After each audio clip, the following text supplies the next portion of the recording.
it's really important for fans to hear our music on a good sound system. It's kind of almost everything when you do what we do, because a lot of the sounds aren't made live. A lot of the sounds are really hard to recreate live. Like I play live drums, but everything else, you know, is MIDI controllers and synths.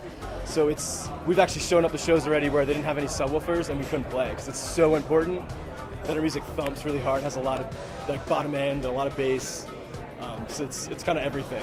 I mean, even to the point where I go to parties in New York City where sometimes they advertise the PA system on the flyer. Like if it's a dubstep show, it'll say like, and the PA system tonight is this, so you know you're gonna come and get your face blown off. It's gonna be great. So it's important.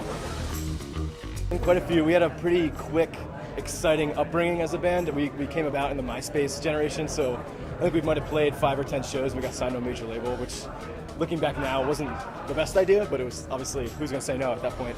But I'd say that probably the number one most memorable thing I've done thus far is first time we came here, we played with Linkin Park at Project Evolution, and I think there was like 48,000 people.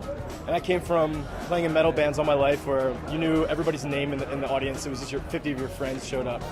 And to go to start this new band, play 10 shows, fly to another country, I've never left the USA before, and then there's 48,000 people going nuts for your band, and you could see your face up on like the screens, and that was definitely like surreal. To this day, I mean, this was 4 or 5 years ago now, to this day it's still like the biggest memory I've had of being in this band, for sure.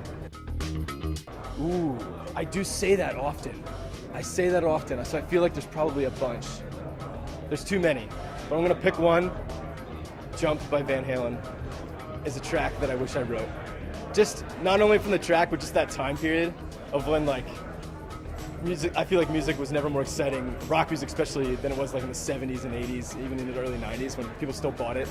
And you know, I mean, it was, when you were in a rock band then, like people knew who you were because they had your poster, they had this, and now it's kind of like this nameless, faceless thing where you listen to a song for a week and throw it away.